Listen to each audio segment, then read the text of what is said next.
Baik, Assalamualaikum warahmatullahi wabarakatuh. Kami dari kelompok yang beranggotakan saya Raffi Arkan Fahreza dengan teman saya Benedict Brian Joel Purba dan Gabriel Albert Leandro akan mempresentasikan Accident Detection from CCTV Footage using MobileNet V2. Selanjutnya. Nah, di sini latar belakangnya. Nah, dalam era modern, kebutuhan akan sistem keamanan berbasis CCTV terus meningkat untuk memantau dan melindungi area dari ancaman seperti pencurian atau aktivitas mencurigakan. Namun, pengawasan manual memiliki keterbatasan seperti kelelahan dan potensi kesalahan manusia.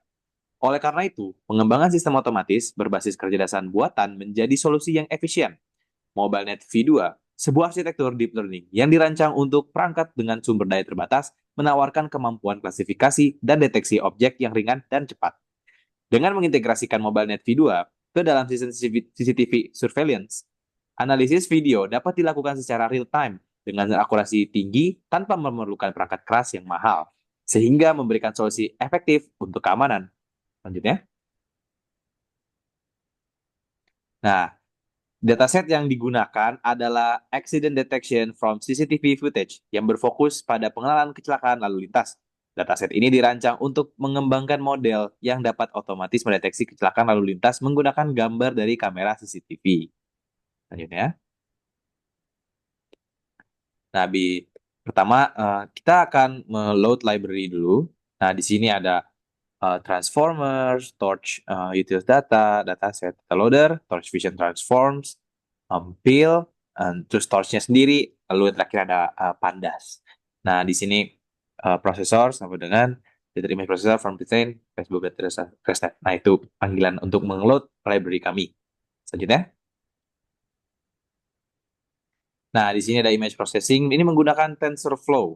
Nah, di sini ada dataset path-nya yang sudah di lokal kami. Nah, lalu ada image height. Kita hanya ngeset untuk ukuran dari gambar-gambar yang akan diambil dari dataset. Selanjutnya.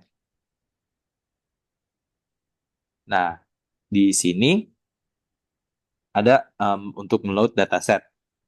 Nah, bisa lihat ada itu yang untuk yang train DS, file DS, dan test DS. Nah, semuanya itu ukurannya sudah disetting seperti dengan variabel tadi ya. Nah, ditemukan sebanyak 790 files. Nah, untuk dua class, ada 98 files untuk dua class, dan yang terakhir 100 files untuk di test DS-nya. Selanjutnya,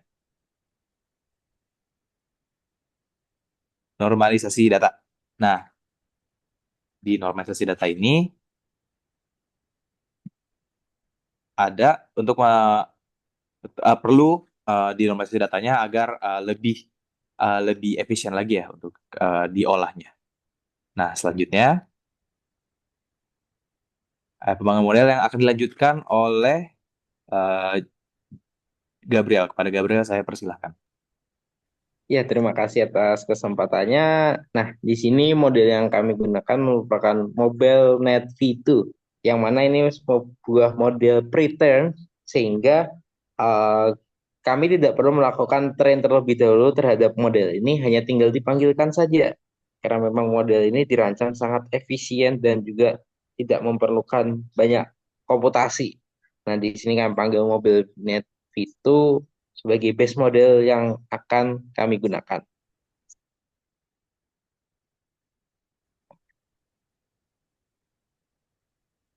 Kalau bisa. Oke, nah lalu di sini kami akan model klasifikasi. Ya, kami membangun model klasifikasi untuk membagi dua menentukan yang mana yang accident dan juga non-accident melalui menggunakan TensorFlow keras, yang mana kami tadi memanggil base model yang adalah Mobile Net V2 bersama dengan uh, TensorFlow keras untuk layer-layer lainnya seperti global average, dropout, dan juga dense. Yang mana ini akan sangat membantu untuk masuk ke dalam klasifikasi dari gambar tersebut. Selanjutnya, nah, lalu proses yang kami gunakan adalah melakukan compile. Model ini kami compile melalui optimizer Adam, yang mana perhitungannya loss itu menggunakan binary cross entropy dan metriknya menggunakan akurasi. Selanjutnya,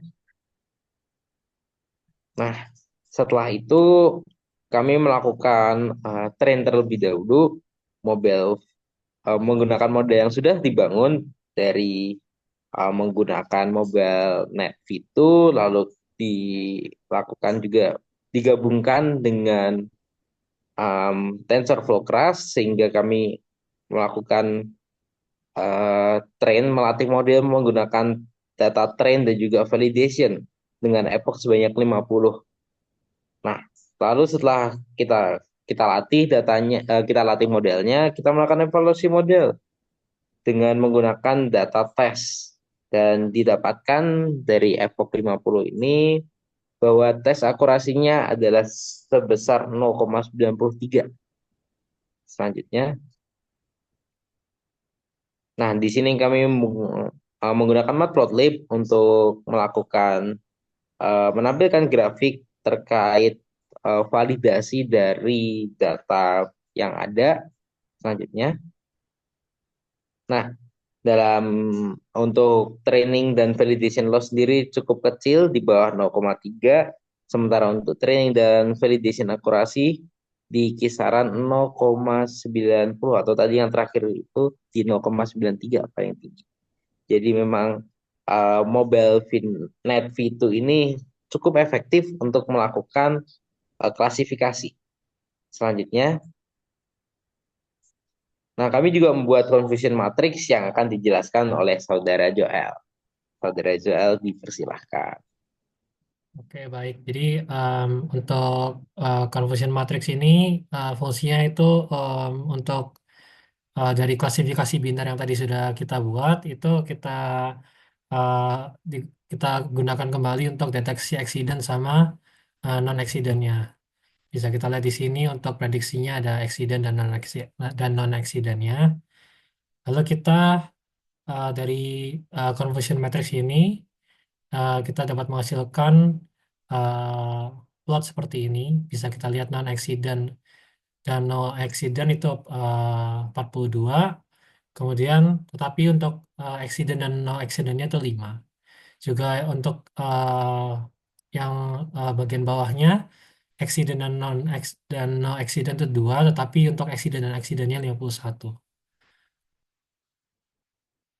Lalu, karena tadi bisa kita lihat yang sudah dijelaskan oleh Gabriel bahwa akurasinya itu yang tertinggi 0,93 sehingga kita perlu untuk tuning kembali untuk meningkatkan akurasinya.